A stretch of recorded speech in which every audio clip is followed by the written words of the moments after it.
Hello friends, welcome back to our channel. இன்றைக்கி நம்ம என்ன ரெசிபி பார்க்க போகிறோம்னு பார்த்தீங்கன்னா, ஒரு கொரியன் ரெசிபி தான் வந்து பார்க்க போகிறோம். இன்றைக்கி நம்ம என்ன பார்க்க போகிறோம்னா, டொபுக்கி எப்படி செய்கிறது தான் பார்க்க போகிறோம். இது வந்து சவுத் கொரியாவில் கொரியன்ஸ் ரொம்பவே வந்து விரும்பி சாப்பிட்ற ஒரு டிஷ்ஷு. இந்த டிஷ்ஷை நான் எப்படி செஞ்சுட்றதா வாங்க இன்றைக்கி வீடியோக்குள்ள போய் பார்க்கலாம். கொரியன் டொபுக்கி செய்கிறதுக்கு நான் ஒரு 3 தக்காளி எடுத்து வச்சுருக்கேன். இப்போ நம்ம தக்காளியை வந்து பாயில் பண்ண போகிறோம். அதனால் தக்காளி இந்த மாதிரி க்ராஸாக வந்து கட் பண்ணிக்கோங்க. அதுக்கப்புறம் ஒரு 5லேருந்து 6 காஞ்ச மிளகாய் வந்து சேர்த்துக்கோங்க. உங்களுக்கு காரத்துக்கு ஏற்ற மாதிரி வந்து நீங்கள் சேர்த்துக்கோங்க. இப்போ நம்ம இதை ஸ்டவ்வில் எடுத்து வச்சிடலாம். 10 மினிட்ஸ்க்கு நல்லா பாயில் ஆகட்டும். 10 மினிட்ஸ் ஆகிடுச்சு, நல்லா பாயில் ஆகிடுச்சு. இப்போ நம்ம ஆஃப் பண்ணிடலாம்.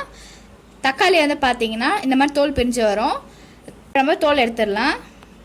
இந்த மாதிரி ஒரு ஜாரில் நம்ம வேக வச்சு வச்சுருந்த காஞ்ச மிளகாவும் ஆற வச்சு வச்சுருந்த தக்காளியும் ஆட் பண்ணிடலாம். இது கூடவே வந்து ஒரு 6 பூண்டு இந்த மாதிரி கட் பண்ணி வச்சுருக்கேன். 1 இன்ச்சு இஞ்சி வந்து கட் பண்ணி வச்சுருக்கேன். அதுக்கப்புறம் கொத்தமல்லி இது எல்லாத்தையும் ஆட் பண்ணிடலாம். இப்போ வந்து இது கூடவே ஒரு 1 டீஸ்பூன் அளவுக்கு டொமேட்டோ கெச்சப் வந்து ஆட் பண்ணிக்க போகிறேன். அதுக்கப்புறம் தேவையான அளவுக்கு உப்பு வந்து ஆட் பண்ணிவிட்டு இது எல்லாத்தையும் சேர்த்து நல்லா அரைச்சி எடுத்துடலாம். நல்லா அரைச்சாச்சு.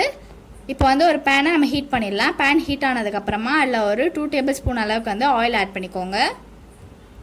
ஆயில் ஹீட் ஆனதுக்கப்புறமா அதில் ஒரு டீஸ்பூன் அளவுக்கு வெள்ளை எல்லாம் ஆட் பண்ணிடலாம். இது நல்லா பொரிஞ்சதுக்கப்புறமா வந்து ஒரு அரை வெங்காயத்தை நான் வந்து ஸ்லைஸ் பண்ணி ஆட் பண்ணிக்கிறேன். இது வந்து நல்லா வந்து வதக்காமல் லைட்டாக வந்து வதக்கிக்கோங்க. வெங்காயம் வந்து கால்வாசி கிட்ட வதங்கிருச்சு. இப்போ நம்ம அரைச்சி வச்சுருக்க அந்த பேஸ்ட்டை வந்து ஆட் பண்ணிடலாம். ஆட் பண்ணிவிட்டு இதுவும் நல்லா வதங்கட்டும். அதே நம்ம உப்பு சேர்த்துக்கலாம். 1 டீஸ்பூன் அளவுக்கு உப்பு சேர்த்துக்கோங்க.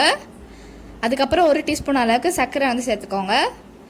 அதுக்கப்புறம் வந்து 1 டீஸ்பூன் அளவுக்கு இடித்து வச்சுருக்க மிளகை வந்து சேர்த்துக்கோங்க. இது எல்லாத்தையும் சேர்த்து நல்லா வந்து மிக்ஸ் பண்ணிடலாம். இப்போ வந்து நல்லா 5 மினிட்ஸ்க்கு வதக்கிக்கலாம். வதக்கினதுக்கப்புறமா வந்து நம்ம ரைஸ் கேக்கை வந்து இதில் ஆட் பண்ண போகிறோம். இந்த ரைஸ் கேக் வந்து நான் ஏற்கனவே அப்லோட் பண்ணியிருக்கேன். வீடியோ லிங்க் வந்து டிஸ்கிரிப்ஷன் பாக்ஸில் கொடுக்குறேன். இப்போ அந்த ரைஸ் கேக்கில் ஆட் பண்ணிவிட்டு நல்லா வந்து கலரி விட்டுக்கோங்க. இப்போ வந்து இதில் நம்ம ஒரு 200 ml தண்ணி ஊற்றிக்க போகிறோம். தண்ணி ஊற்றினதுக்கப்புறமா நம்ம வந்து நல்லா கலரி விட்டுடலாம். கிளறி விட்டதுக்கப்புறமா வந்து ஒரு 10 நிமிஷத்துக்கு வந்து நம்ம நல்லா கொதிக்க விட்டுடலாம். கொதிக்க வைக்கிறப்ப வந்து இது நல்லா திக்காகும். அதே மாதிரி ரைஸ் கேக்கும் இன்னும் கொஞ்சம் வேகும். 10 மினிட்ஸ் ஆகிடுச்சு. நம்மளோட டொபுக்கி வந்து ரெடி ஆகிடுச்சு. பாருங்கள், ரொம்ப சூப்பராக இருக்குது. நான் வந்து இதுக்கு மேலே கொஞ்சமாக வெள்ளையில் வந்து ஸ்ப்ரிங்கிள் பண்ணிக்க போகிறேன். கேபாப் ட்ராமா பிடிச்சவங்களுக்குலாம் இந்த ரெசிபி வந்து ரொம்பவே பிடிக்கும். எனக்கு கூட ரொம்பவே வந்து பிடிச்சிருந்தது. கொரியன்ஸ்க்கு வந்து ரொம்பவே ஃபேவரட்டான ஒரு டிஷ் தான் வந்து டொபுக்கி. அதே மாதிரி வந்து நாங்கள் இதை வீக்லி ஒன்ஸ் வந்து செஞ்சு சாப்பிடுவோம். ரொம்பவே நல்லாயிருக்கும். வந்து சோயா சாஸ் சேர்க்காமலே வந்து ரொம்பவே சூப்பராக இருந்துச்சு. நீங்களும் இந்த டொபுக்கி ரெசிபியை உங்கள் வீட்டில் ட்ரை பண்ணி பாருங்கள். மறக்காமல் உங்களோட ஃபீட்பேக்கை கமெண்ட் செக்ஷனில் சொல்லிவிடுங்க. பாய் ஆர்மீஸ்.